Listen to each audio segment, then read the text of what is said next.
ल ज्ञानेन्द्र कराएर जुम्लामा गरे आएका छ त ल भन्नु त करा गर्नु ल अहिले सोध्नु एउटा झुलुङ्गी पुल बनाएको छ कि छैन सोध्नु त साले चोरहरू तिमीहरू चोरले गर्दा यस्तै सोचले गर्दा हो कि तपाईँ याद गर्नु होला किनकि अरूको कुरा गर्नुभन्दा पहिला आफै स्वयं हेर्नु होला तपाईँले के गर्नु भएको छ त तपाईँले कति पुल बनाउनु भयो कति रोड बनाउनु। नमस्ते सबैजनालाई, म चाहिँ अनिश ठकुरी गाइज। आज म एउटा यस्तो कुरा एकदम मनमा लागेको कुरा म भन्न गइरहेको छु।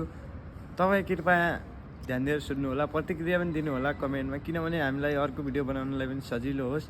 मुख्यमन्त्री कर्णाली प्रदेशको महेन्द्र बहादुर साईजीले भन्नुभएको छ कि ज्ञानेन्द्र बहादुर साईलाई, उहाँले बोलेर मात्र होइन कि अहिलेसम्म एउटा काम पनि गर्नुभएको छैन, झुलुङ्गे पुल पनि बनाएको छैन भन्नुहुन्छ। खासमा कुरो गर्नुपर्दा हाम्रो जुम्लामा झुलुङ्गे पुलको कुनै आवश्यकता पनि छैन खासमा, त्यो हो सबैभन्दा पहिला ठुलो कुरा। अनि तपाईँले त्यत्रो दशकदेखि मन्त्री हुनुभयो, के गर्नुभएको छ त कालीकोटमा?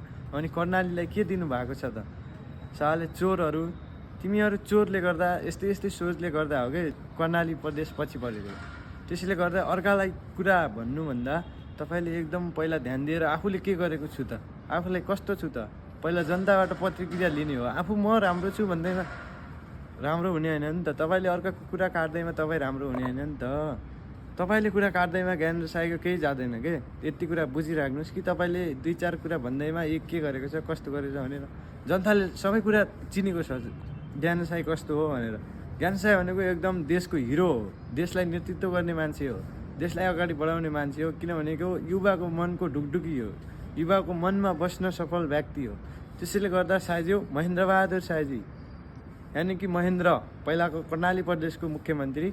तपाईँ याद गर्नु होला, किनकि अरूको कुरा गर्नुभन्दा पहिला आफै स्वयं हेर्नु होला। तपाईँले के गर्नुभएको छ त? तपाईँले कति पुल बनाउनु भयो, कति रोड बनाउनु भयो? अहिले पनि हेरेकै छौँ हामीले कर्णाली राजमार्ग कस्तो छ, तपाईँको गाउँ जाने बाटो कस्तो छ, तपाईँको घरतिर पुलहरू कस्तो छ भनेर हामीलाई पनि थाहा छ कि। जुम्लामा हेर्नुहोस् न, अहिले यस्तो राम्रो पुलहरू बनिरहेको छ पहिल्यैदेखि। अब ज्ञानेन्द्र साई आउनुभन्दा नि पहिलेदेखि पुल बनिरहेको छ, किनभने पछाडि ज्ञानेन्द्र साईलाई एकदम त पुल बनाउनुको आवश्यक छैन। त्यहाँ हामीलाई जुम्लामा पुलको आवश्यकता छैन, हामीलाई भनेको रोड, पानी, बत्ती सात्तीको आवश्यकता छ।